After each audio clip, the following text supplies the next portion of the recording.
I combed my mustache, ready to go.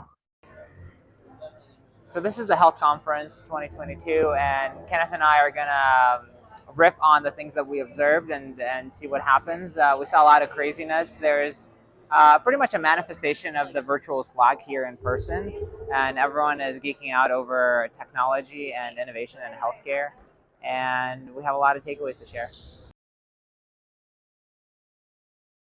All right, Paulius. So we just got back from health. You got back late last night, and I got back on a red eye, arriving just a couple hours ago with very little sleep. And we really wanted to just do a recap because it was a good time, right? What did you think? Just overall impression to start off. I mean, it was a fancy place for fancy people with fancy ideas about healthcare. I do think that for me personally, it was really cool to meet people that I've been in touch with through the internets. And that was probably my favorite part of the conference. I mean, and another really exciting part was that there were just so many vendors doing so many different things. And actually, some of them were still in stealth mode, but it was their first conference where they were revealing their product, like this robot nurse that charges by the hour. I thought was really interesting. So the vendor experience was cool. And then, I've never been to Vegas, so that was also a first for me. Yeah. And you didn't make it onto casino floor, did you? I don't think. No, I stayed innocent and pristine. Nice. Yeah, you're totally right. It was extravagant, that's for sure. It's nothing that I've ever been to. I told all the people there, doctors' conferences are not like that. We usually find some sort of mid-grade Sheraton and just chill with pretty unremarkable hotel food. But this was extra, and we've been joking about the Fiji water just not being able to get any water but Fiji water. That's right. And I mean, it does seem that disruption in healthcare requires ludicrous to be performing. Absolutely, for 10 minutes. Right. So, speaking of other doctors, I did not really see a ton of them, which was kind of surprising to me and not surprising at the same time. But the ones that we did meet that turned out to be physicians were also somewhat stealth physicians in a way that they did not put a physician on their name tag. And only after talking to some of them who were from big tech companies, it turned out that they had shifted camps and wanted to try to improve patient experience, outcomes, all of that by working not in medicine, but on medicine, I think, through the business world, which I don't know. What do you think about that? There were definitely different types of doctors, I would say there. To your point, there were definitely some that were in stealth, didn't have anything on their name tag to suggest that they were any sort of physician. But the categories that I noticed were ones that worked for big companies and were either completely non-clinical or only very lightly clinical, in that they would work on workflows or talk about how clinical implementation should be done, but not actually seeing patients themselves. And then other ones that worked more for some of the provider companies were both clinical and somewhat admin. And then I don't know that there were any like full-on just 100% clinical participating or 100% clinical physicians, like practicing physicians that happen to be just related to the company that they were with. I don't think those kinds of docs tend to come. But you and I basically went, as you said, as free agents, not really tied to a big company. We were just kind of wandering around doing our thing. And I mean, if somebody was like us, it would be great if you would reach out and let us know what you were doing there and what you were thinking. But I think it's very rare for people like us who aren't technically affiliated with anyone to be there and just to explore and learn. And what do you think about just more? Do you think more doctors like us should be there, or do you think that doctors should doctor and health tech should health tech?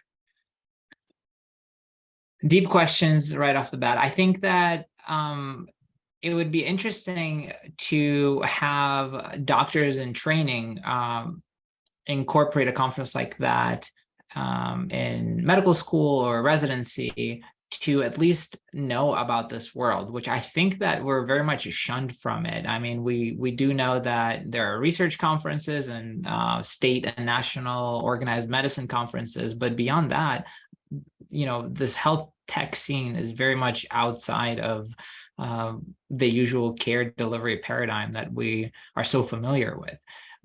But in the end, like you posed this interesting question. It's like, if something were to happen to Vegas and all these people were just wiped out, like, would healthcare system crumble, like, or nothing would change, right? Because you do have all the people in suits from big retailers and insurance companies and pharma and so on, which I would argue that they probably are responsible for much of the budgets of healthcare, and they tend to make the decisions of what happens and how we pay for things and reimburse and all of that.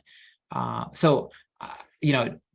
throwing your question back at you. What would happen if, for whatever reason, these Vegas attendees would just be put on pause? We're gone. Yeah. Well, so okay, you're a little more morbid. Okay. Yeah, early on it was interesting. I think on like day 1 or 2, I was looking at the attendee list and meeting some of the people who were there, and it's pretty much all the people that like are active on LinkedIn, on Twitter, some of the big names in terms of like VCs or CEOs of this company, that company, people that you read about in the news or hear on podcasts.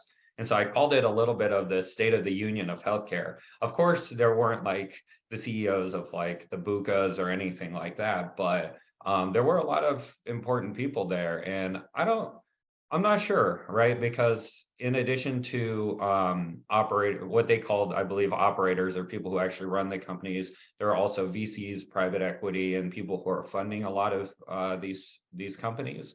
So this conference, from my understanding, was very much health tech, but also innovation, people who are trying to change things. So actually, one point that was made that was very pertinent, also very visible, was the fact that Epic and Cerner weren't there, right? It was a health tech conference, but the 2 biggest players were not there. And so the question is, if this group of people just suddenly went away, got Thanos snapped away, what would happen? And I think probably the needle would stop moving, because probably one of the reasons you and I really enjoy listening to these people, talking to them, engaging them, is because they're really trying to change things for the better. And that's kind of how we're motivated as well, right? When we're doing our clinical jobs, we look and see how messed up everything is, and we say, hey, this could be better. Why isn't anyone doing it? You go to this conference, you're like, hey, these people are doing it. It's pretty cool. I agree. Actually, I think, my take on it is that there were 2 types of people. There were either the people with money, the investors, or people that are the operators that use the money to do the work, in a way. And that's kind of how I think the networking was broken down at the end of the day of different happy hours. You either go to the happy hours with investors, or you go to happy hours with operators, and I think we're definitely in the operator camp, at least at this stage. And so that's, most of the time where we spend is to learn how they're trying to think about big problems. I definitely had some moments where I was excited to shake hands of people that I've listened to on the podcasts or just read about. And like one of them was Tom Lee from Galileo, and then Rashika from One Medical. And so that was just kind of sweet because, like, I was joking that there's this thing, like, once you shake their hand, like, you activate something and you're like transfer of cool ideas, and I don't know, something magical happens. What was your coolest person that you got to meet? When you shake hands, it's a street cred multiplier, right? Because they go, That's right. I shook this person's hand. Look at all the street cred I have. Yeah, I mean, I'm a big fan of Z from Row. Really love his work. I've been following him for years. So I got to meet him very briefly. Hope to follow up and have more discussion, especially now that Amazon Clinic is doing what they're doing, because that could be a whole other discussion, but we'll table that. But for me, I wouldn't necessarily say I was starstruck so much as, like, when you see something on TV a lot and then you see it in real life, and it's just kind of odd to see it in a different context. Like probably when I was younger, I went to the Great Wall of China, and the first time I saw it, I was like, I've seen this in the textbook. Like, this is weird. So just seeing all the avid bloggers and the LinkedIn people, the YouTube people in real life was just kind of strange. But I thought it was just fun how chill everybody was, how smart and how motivated they were, and the general like depth and understanding of some of the problems in healthcare. I think definitely it would be helpful, in my opinion, to have a little more clinician input. But for the most part, for a lot of these individuals who don't have a medical background, I think they generally have a pretty good grasp of things and really are moving things in the right direction. So Yeah, and you know what I was actually thinking, like on the realm of how would I restructure anything if I was in this high margin business of bringing people together in a fun place?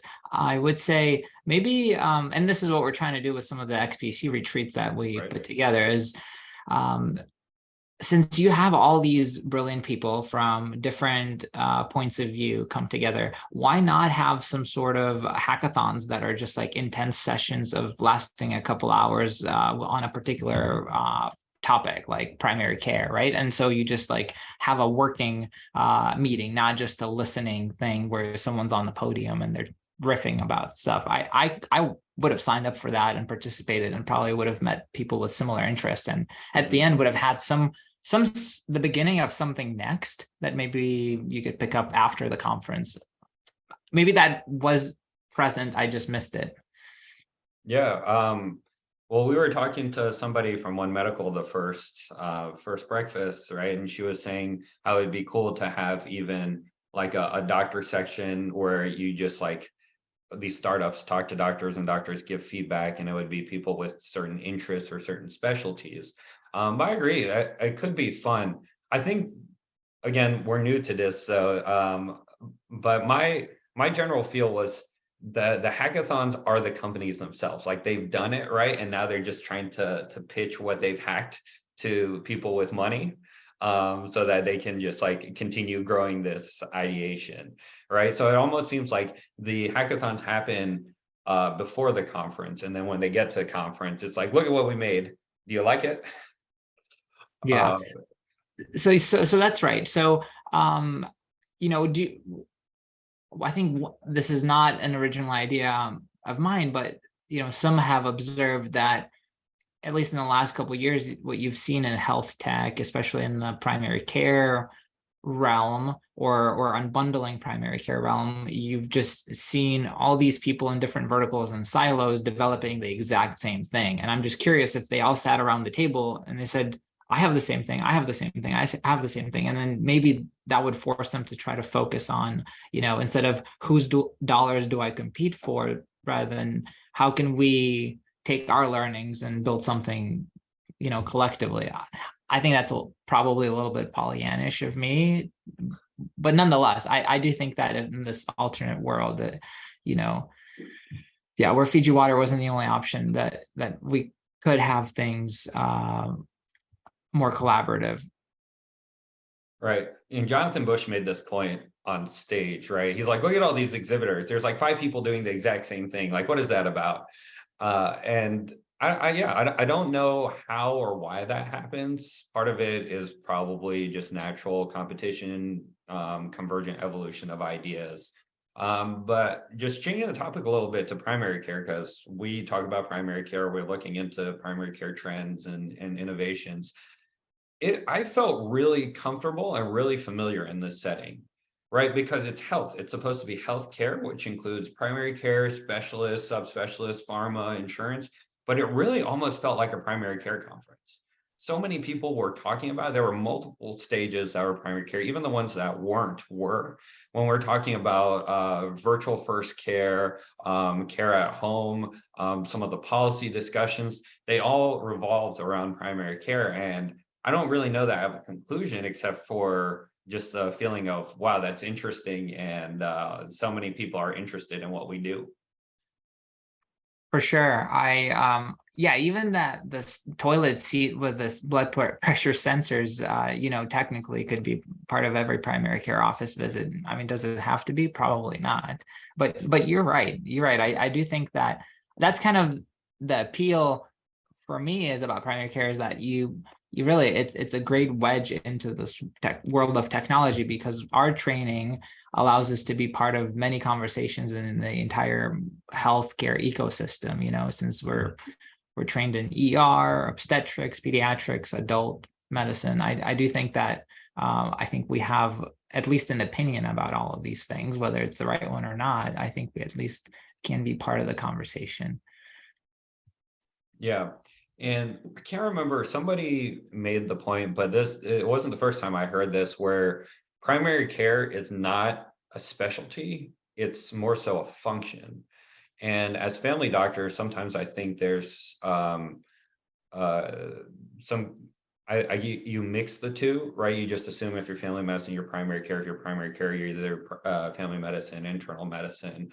But to think of primary care as a service or a function in healthcare really changes your view, because then the question is, how do we become the first point of care for patients, and what does that look like?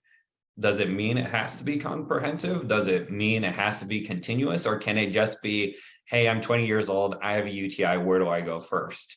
And with companies like Roe, with what Amazon's doing with Amazon Clinic, that seems to be their thesis is, hey, let's just reach them where they are, fix their one thing, and maybe later they'll need something else and they trust us and they'll come back and keep using us. So looking at primary care that way, I think is really fascinating, and it really upends a little bit of what we do in the traditional primary or like traditional family medicine clinic.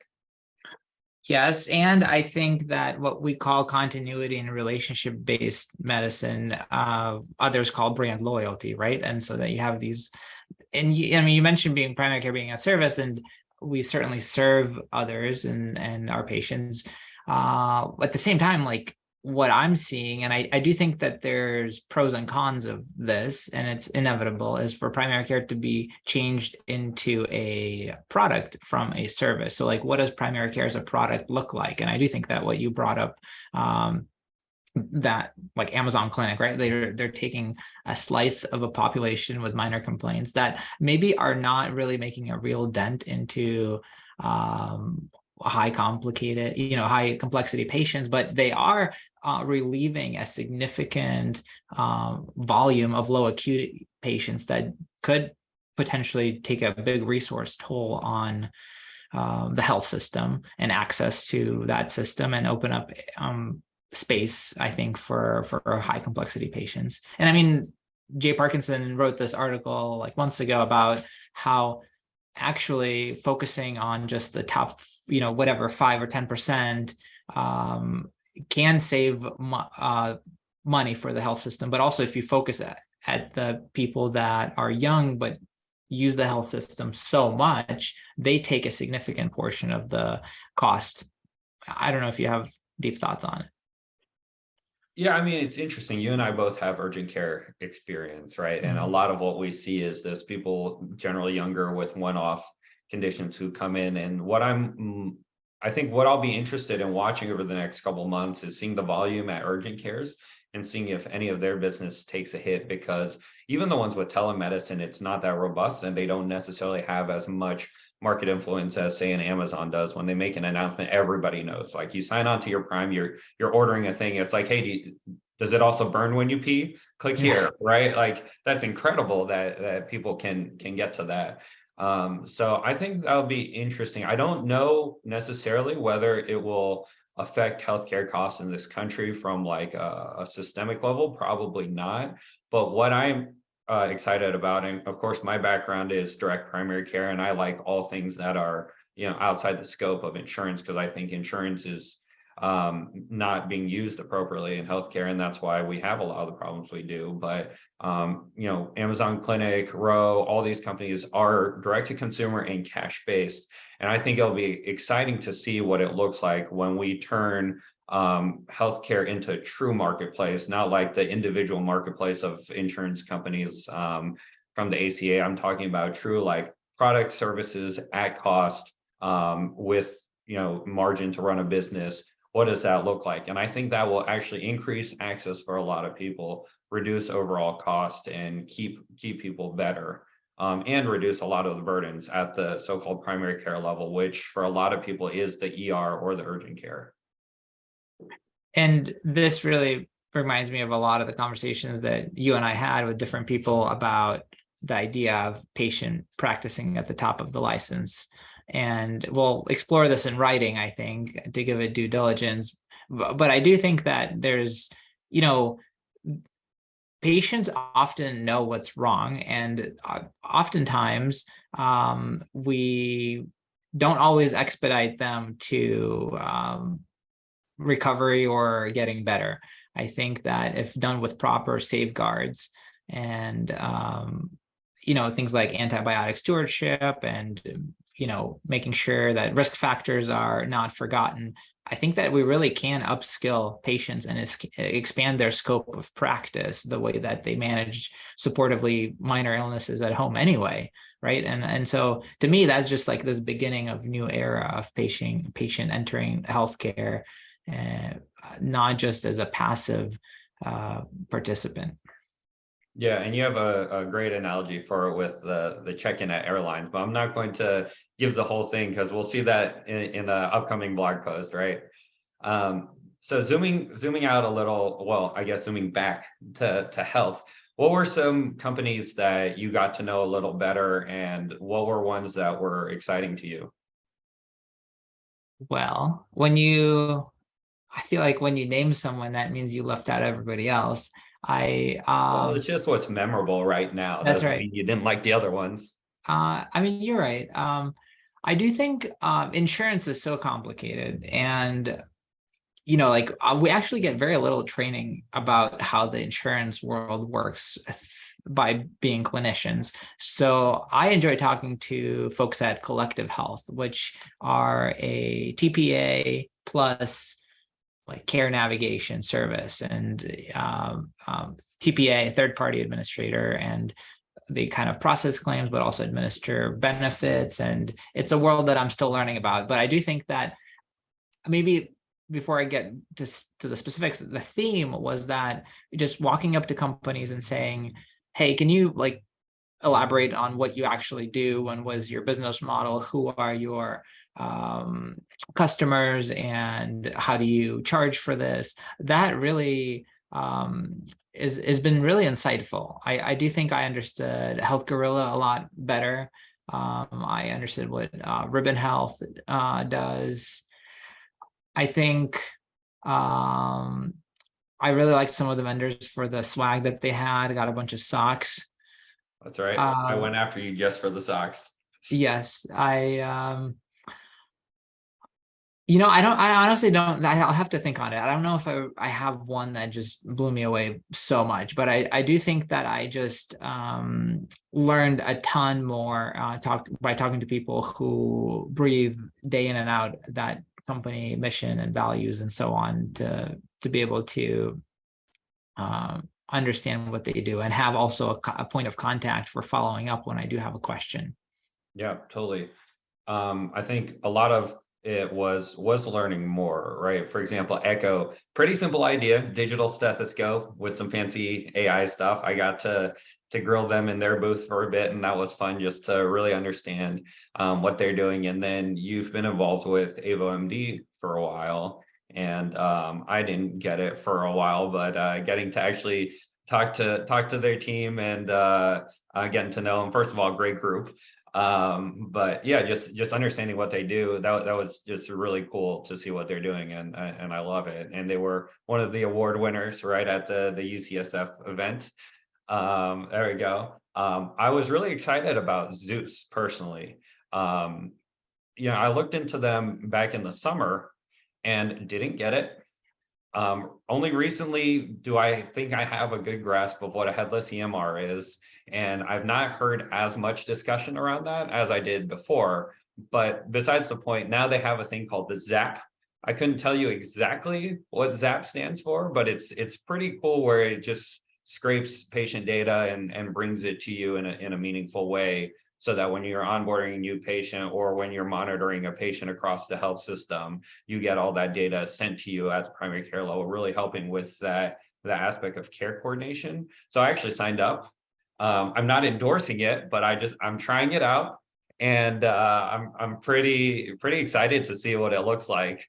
So yeah, that was probably one of the more interesting ones for me, and one of the ones that was kind of unexpected. But yeah, to your point, a lot of it was just walking around, getting to learn more and see what people are doing. And for me, direct care and insurance-free care matters a lot, just from adding value for patients without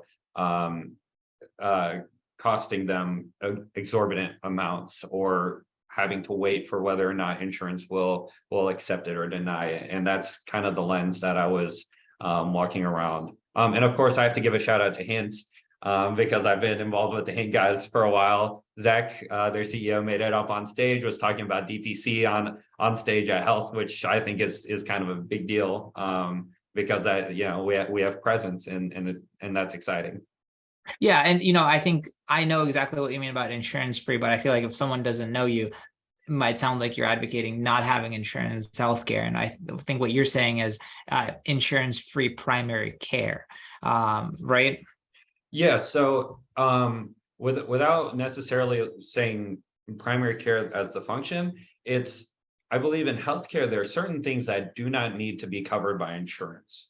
And what is it that can be done in that framework? Because everybody seems to want to chase either employer money or payer money, payer being insurance in this case. But the question is, do you have to? And some technologies and technology startup companies don't understand that there's this whole ecosystem that exists outside of that insurance paradigm. And yes, in direct primary care, we feel like primary care services, which are generally pretty routine, pretty inexpensive compared to, say, like an ICU stay or a severe ER visit, where insurance is appropriate and it makes a lot of sense, and it's great to prevent financial calamity. But there's this whole world, I think, even outside of just primary care services, that you can go direct to consumer and be cash based. And so that's what I was kind of looking around for and seeing what exists out there. Yeah, and something as basic as DPC, direct primary care, I've met a ton of people that are actually like in senior leadership roles at large companies that interact with like payers and providers, and like for themselves as a patient had no idea how you can pay somebody a monthly fee and get minor complaints for prescriptions addressed just by texting their doctor. And so that was very interesting, because that's kind of the baseline conversation among physicians. Like some don't like DPC, others do, but at least like everyone's kind of like very much aware of the different ways of interacting with patients. Mm-hmm. And it was really interesting how much education we had to offer, in our discussions. Like we don't understand the health tech world as deeply as they do, but we can certainly bring something to the table. And that was kind of cool. Yeah. What did you think about virtual first care at this conference? Because of course, with COVID, that really kicked off the whole telemedicine surge, and that was still in the age of free money when everybody was building out their telehealth platform. But now it seems like instead of going 100% pure virtual care, everybody's talking about, and I've heard it called V1C, virtual first care. Were there any major people or companies that stuck out to you, or do you think there's a lot of promise for this kind of technology or care model? Just general opinions. I'm seeing that there's more of that notion of virtual is cool and important, and it's more of a component to the brick and mortars. You just cannot completely do a good job doing everything online. And I think that was the wave everybody was riding earlier on. And I mean, these are not like, I feel like what I'm saying is largely a reflection of other people's opinions that we've talked to as well, is that you cannot you cannot deliver good care without combining both physical locations and virtual. When I've been brainstorming, like, would I ever want to work for somebody who does virtual care only? And that was just, as a concept, not satisfying, because like, there's that element that's ingrained in our training about continuity and safety and handoffs, and you cannot do that very well with virtual only. I do think that sometimes you don't need to necessarily be the person doing all of the components yourself, but I think that you should function within a framework where information travels between these different environments quite easily, freely, and close in time, for you to be able to kind of, I think, call the shots as a physician who's the leader of a clinical team. Do you have a different opinion? No, I think the main limitation with virtual, and what you were talking about, I think when you were talking about working for a virtual company, is thinking about something like teledoc, where it's just, you don't know the patient, you just pop on and off, and you have very limited information as it pertains to their health record, as well as their general vitals, physical exam, and that kind of stuff. And I think what possibly these virtual first companies are trying to do is at least create continuity, do better with patient health data, so that you have a more robust data set that you're working with. You actually know the person, and you kind of know what's going on with them, rather than like you turn on a screen and you see a person and it's like, hey, what's your problem? All right, next. Right? You have no background and you just kind of give them an antibiotic and move on. So I think it's interesting. The only thing, we've discussed this a little bit, is the factor of the physical exam, and that's an ongoing debate even in the medical field. Like, how important is it? Can I just look at the patient, do a physical exam, like, look, my elbow works, and then order x-rays or labs as we need? Or is there something that's just like so important about seeing the patient in person, touching them, at the time of care? So I think those are questions everybody's still grappling from a tech standpoint. And I guess to conclude that thought, there's a general feel, and I feel this way too, is that healthcare really is a services industry, right? It's not a tech industry. A lot of these technologies are supposed to augment or make smoother some of our processes and some of our skills. And I don't think at the end of the day, you can replace a doctor with a robot. People have tried that for decades.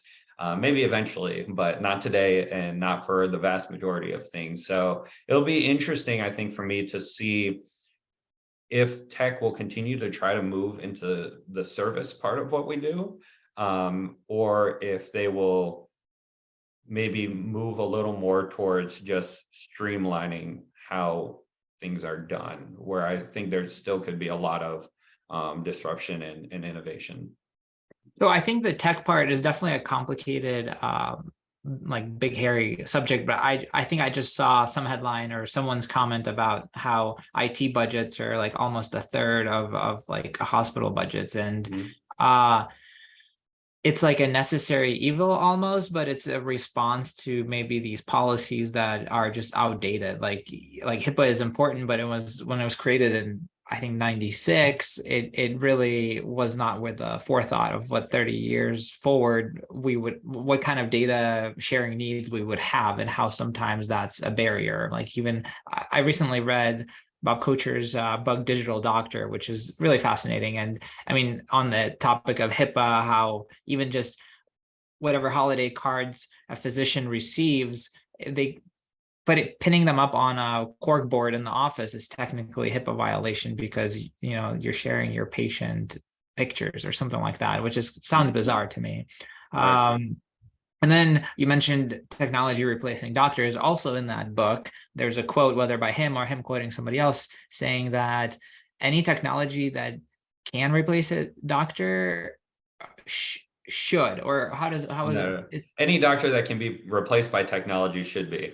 Exactly. And that's right. And so that was more in the topic of that medicine is just so much more than these algorithms and treatment rules is that often, like, if all of this was figured out and we just knew the answers to an illness, then I think the role we serve is to be that space where we wrestle with difficult decisions, because we often operate in the gray zone, right? I think the black and white ones are is just, when decisions are clear cut, that's easy. Anybody can do that. And that's maybe the world of machines. But when you have, when you consider your values and whether like quality of life decisions, I think that's really when someone understands not only the medicine and the limitations of it. That's when, and then also that's where that relationship part comes in, right? Like when you've gotten to know a patient over time, that's when they have trust in you to help them make a decision in difficult time. Yeah, totally. And to your point about things that are black and white, and then with the new direct to consumer, whether it's virtual care or single issue product, that's kind of what they're doing, right? They're tackling some of these very common but very black and white issues where the guardrails are pretty well defined. Like, these are the scary things. If you don't have the scary things, you're probably okay, and we can treat you with something that's largely over the counter with few side effects. And so one potential benefit is when you get rid of all the easy black and white stuff, that leaves us with the more complicated stuff. And perhaps that might even bring burnout down, right? Burnout is a big conversation that a lot of people are having in the physician groups because everybody just hates what they do. And a lot of it is, at least at the urgent care level, they're like, all this stuff, like, why are they here? It's a cold, right? And if Amazon can take that away, if Roe can take that away, and even for patient care, if they can just go on their phone at home instead of having to sit 3 hours at the urgent care for a flu test, then that, I think everybody wins. So I think that would be very interesting. And not to go off on direct care too much, because I can go on and on, but there's a buzzword in healthcare right now, the chassis, which 8 months ago I didn't even know what that was until I heard everybody start using it. But basically a foundation, right? Is everybody starts with a foundational understanding of how things work and how things should work. But with the direct to consumer and the direct pay models, we have a completely different foundation. So one way that this can change how we think and how we innovate is, you mentioned that stat about 30% of a budget is tech. I went to a family medicine conference back in September, and the telemedicine talk, they were talking about what specs you needed for your video, how you had to set up your audio, what platforms, what technology, and then how you build for it, how you documented, how you coded for it, so that all the check marks were done. But that's telemedicine like 20 years ago. Why are we still doing this? In my direct practice, about 80% of my patient care is just texting with people. It's a simple app, it's HIPAA compliant, and we just text back and forth, none of that nonsense. So if you're still trying to build this complicated video thing, yeah, that's expensive. But if you have an app and you can just text your patients, that's better. And so that's why I advocate so strongly for the direct world, whether it's direct to consumer or direct primary care in any sort of direct model.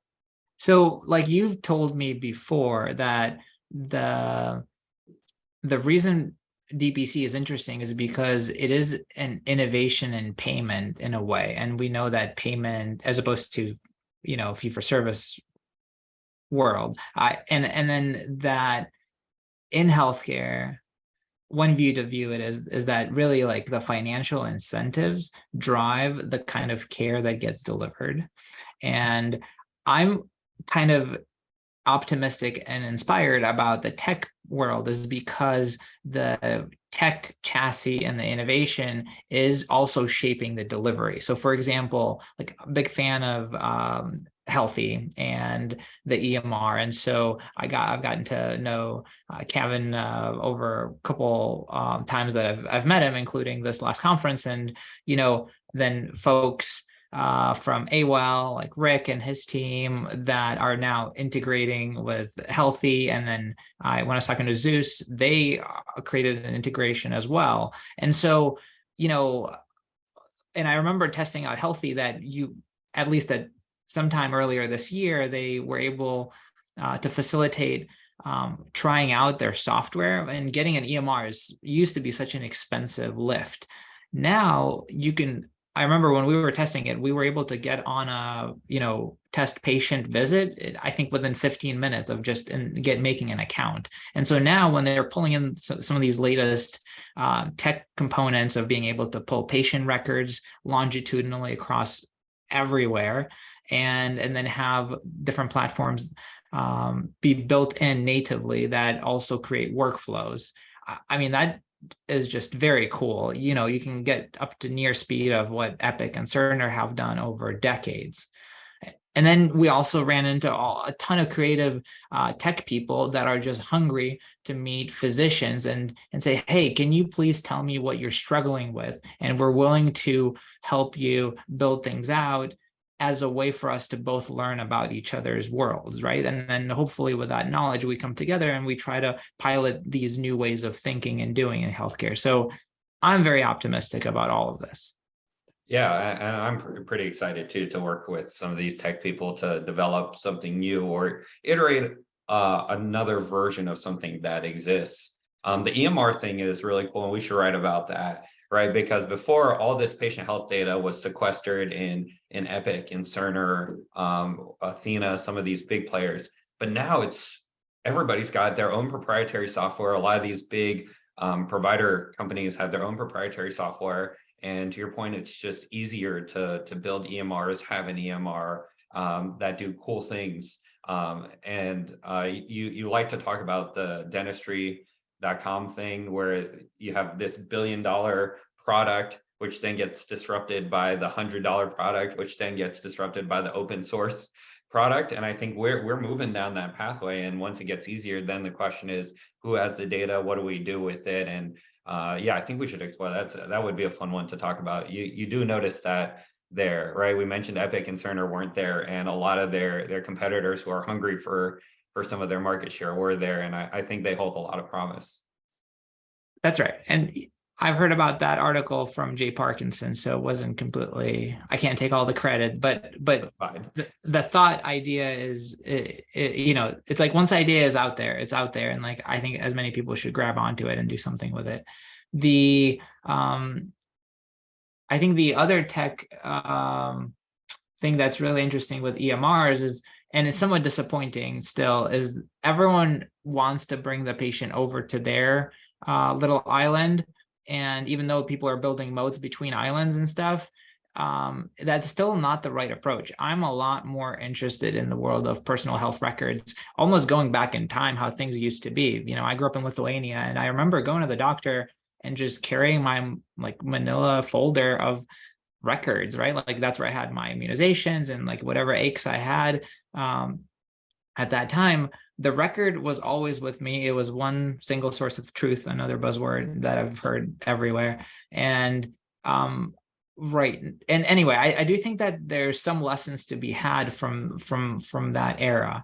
And now with how many people are building these integration, like with the Zeus, for example. So they're saying that if you, Zeus integrates with one medical record, and then a second medical record also integrates with Zeus. So then through that, you create this highway of information where you can really get a global view of the patient when the two different EMRs would not have talked directly to each other. So why not use this technology and find ways to have patient have all of that, and then have physicians plug into it as opposed to patient plugging into the physicians? That's a motivational question, right?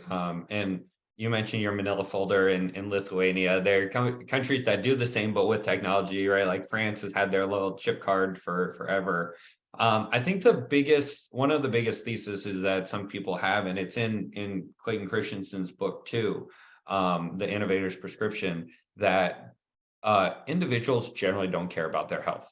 Other people care about their health more than they do, whether it's their employer, their family, or something. And I think the question is, and you could do a juxtaposition of what Apple Health has done with the records, where you can just pull in your records from wherever, you just do all your sign-ins and it pulls it into Apple Health, versus Zeus, where it's a provider side product where the doctor will request the records and it comes into the physician portal, right? And so those are two very different philosophical approaches to who owns it and how do we get it. And arguably, I mean, in your experience, when you have your residency patients, who cares more about their past medical history, you or them?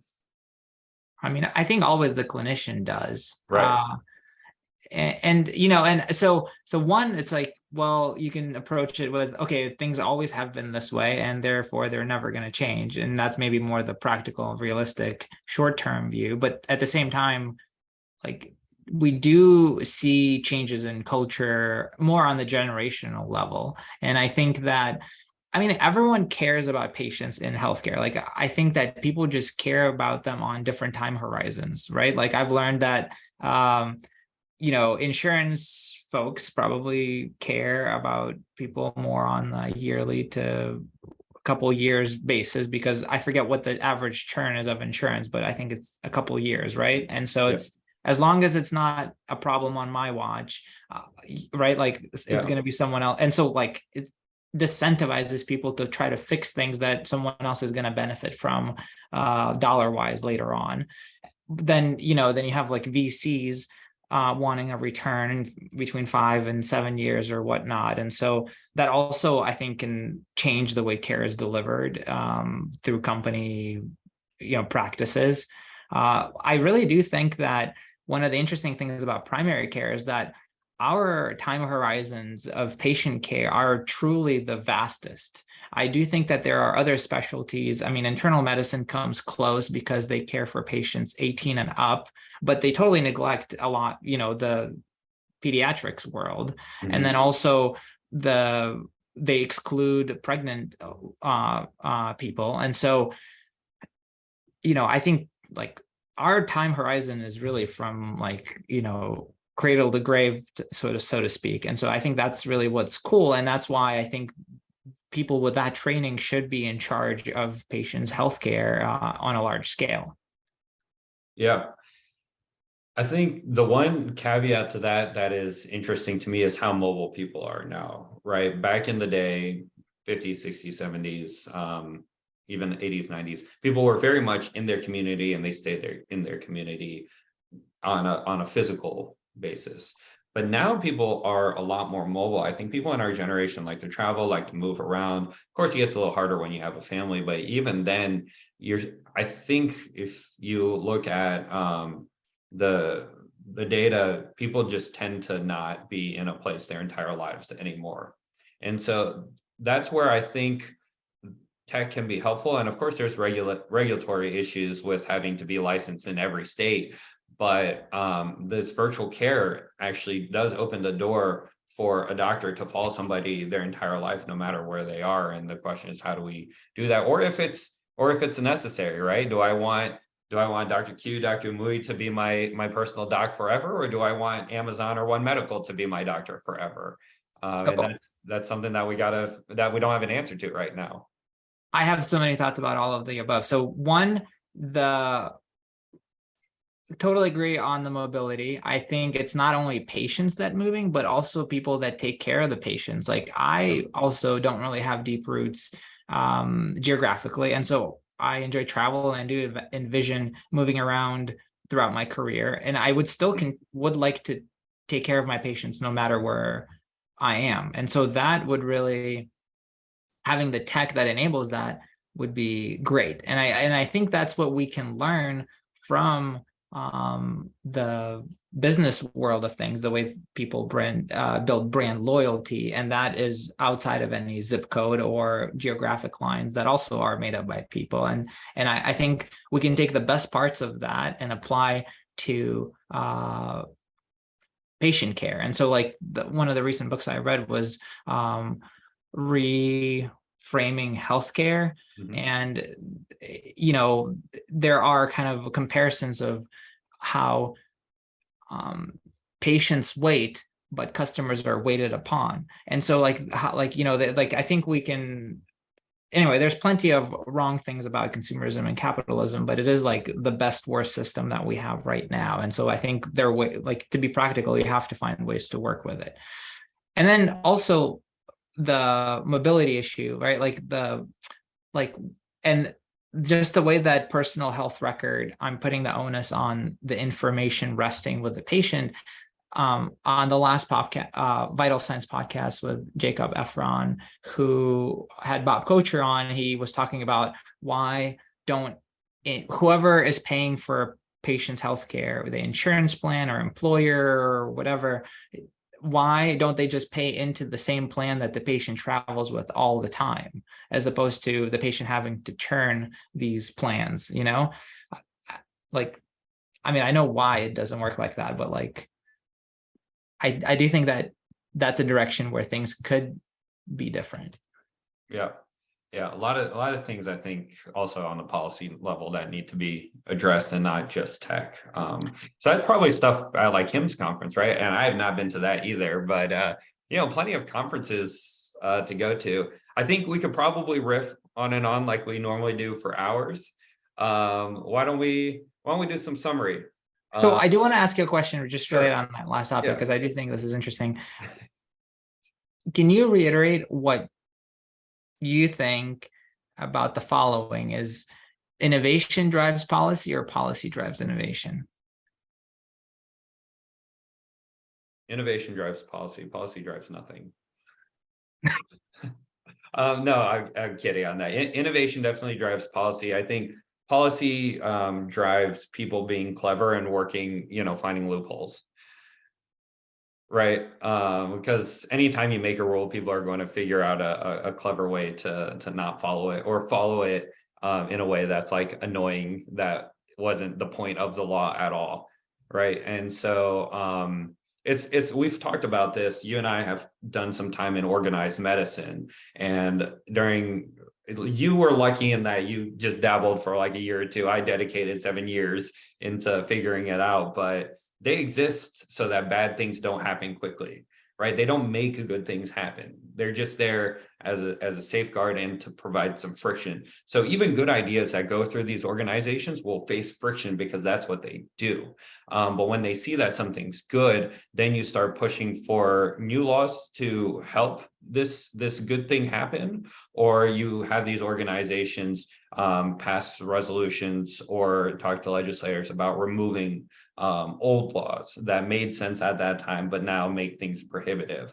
But again, their primary function is friction, and innovation is really that forward push. And if it's a good enough idea, it'll make it past the policy level and generate real change that way.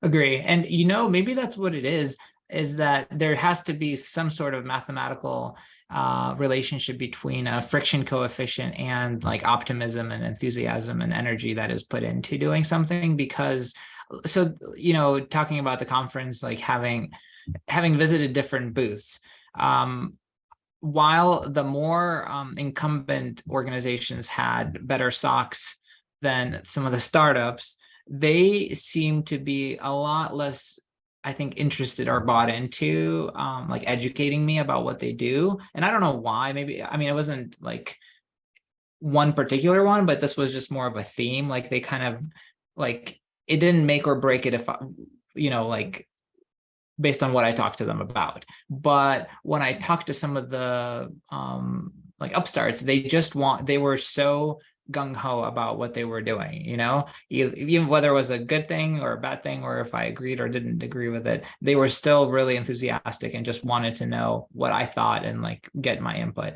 And I thought that was really cool, because they truly operated in a mindset where their coefficient of frictions were very different from some of the incumbents. And there's probably, I don't know if you have thoughts about that. Yeah, I mean, there's a model, and I can't remember where it's from. I saw it years ago, where whenever there's an organization, you have your core people who start it. They're the most passionate and they understand it the best. And then as the organization grows, it dilutes a little. People who understand the message, are passionate about it, but aren't as hardcore.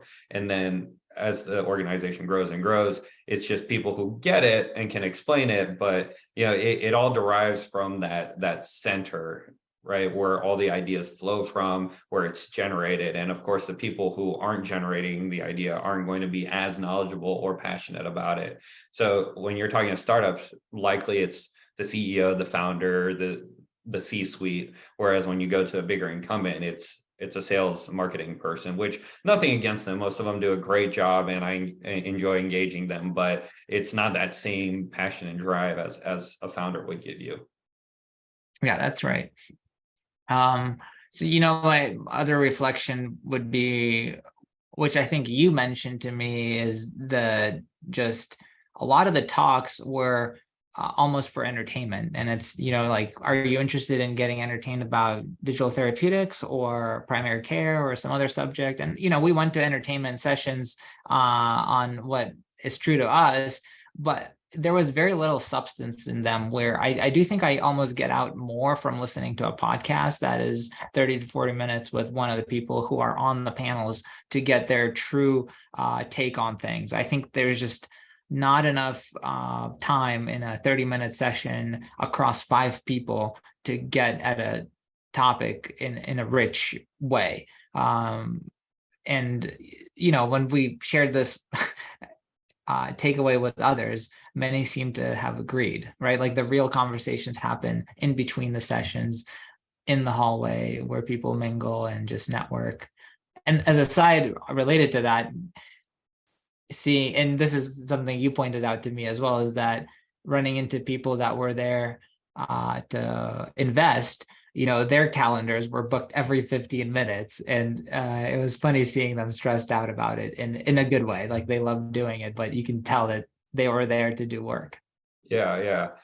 And that's just my philosophy in conferences, on conferences in general, right? Is that 95% of the value comes from actual meeting people, bumping into people. And somebody else said it, but I never thought it was just like another way to word it, where the talks are just there as a form of entertainment. If you have nobody to talk to or no one to run into, then it's like, yeah, I'll go listen to a talk and, oh, that's cool. I mean, every now and then it's entertaining, right? Like every time Jonathan Bush talks, he's got some metaphor or he says some kind of outlandish thing that's always fun to listen to.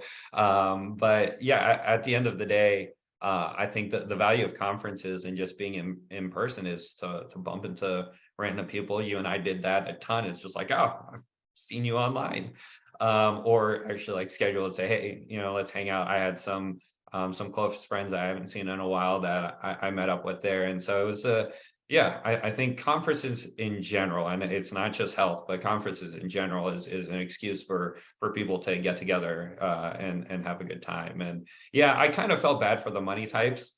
I hope that's not a pejorative term to call the VC and equity people the money types, but yeah, they were running around and their schedules were nuts. And I was just like, yeah, I think I'm gonna go like play some VR and puff oxygen and get some Fiji water. And they're like, I have 20 meetings in the next 5 minutes. I'm like, all right, you have fun with that.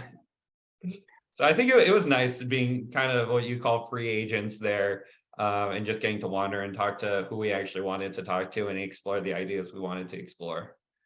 Yeah, absolutely. And I mean, it kind of sparked our thoughts about actually creating a scholarship or something like that for trainees, whether medical students or residents, to be able to afford to come to this pretty lavish and expensive conference to just open up their mind about what's happening in healthcare that is not traditional just yet. Right. Whether this is going to become a lot more mainstream or not, it'll be interesting to see. But I think I think we view ourselves as people who are just curious to understand this world in which we're in, and healthcare can be viewed at from many different perspectives, and we're just trying to get to appreciate as many perspectives as possible. And it just happens to be that health tech is a pretty big one, as it's reflected in healthcare budgets. And so anyway,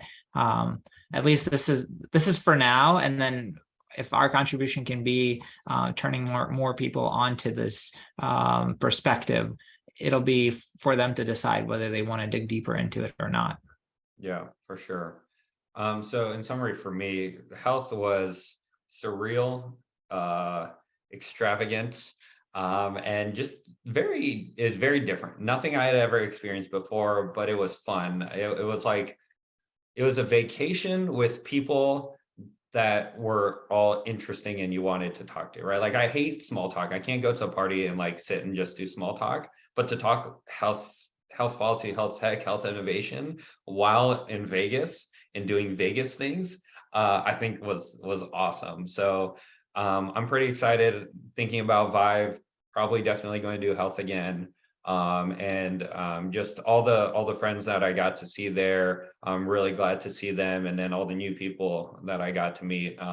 It really was awesome getting to meet everybody I did. And I do hope to follow up with a lot of them and continue exploring ideas, partnerships, projects, and whatever moving forward. Totally agree. And I mean, we do have a pretty packed schedule coming up. Early December, we're going to have the XPC retreat in Virginia, and then we are presenting on primary care innovations in Wintergreen at our Virginia's state family medicine organization. Speaking of organized medicine, we're going to try to do our best to introduce some innovation into a frictional organization and see what happens. Yeah, exactly. And then the next one that I'm planning to attend will be DHIS West on the West Coast in La Jolla, California in early February. I'm very much leaning towards heading to JP Morgan in January. So we'll see if that pans out, but it could be fun.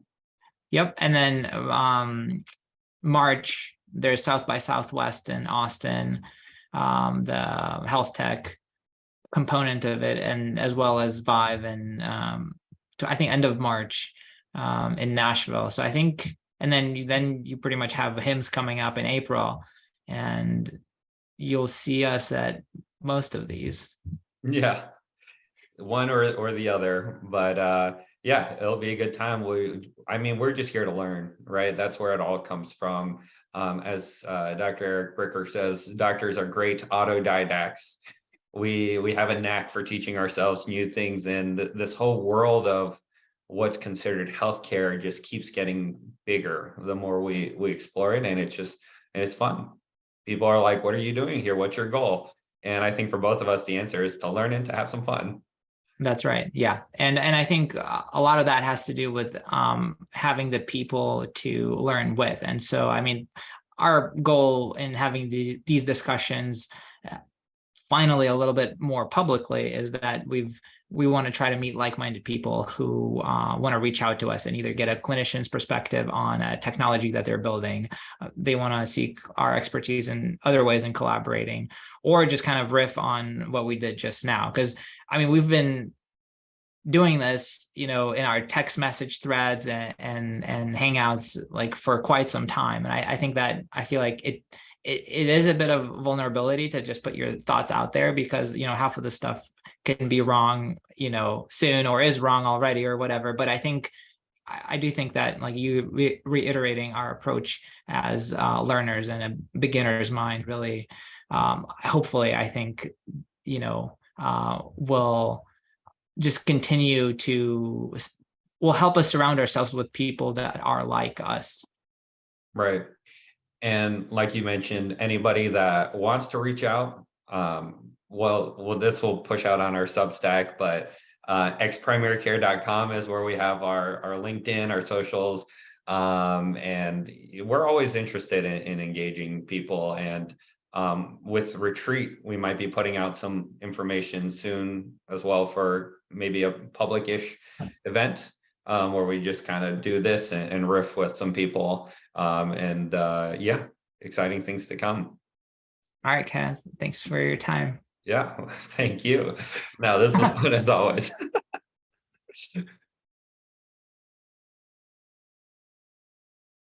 Cut. Scene. We did it.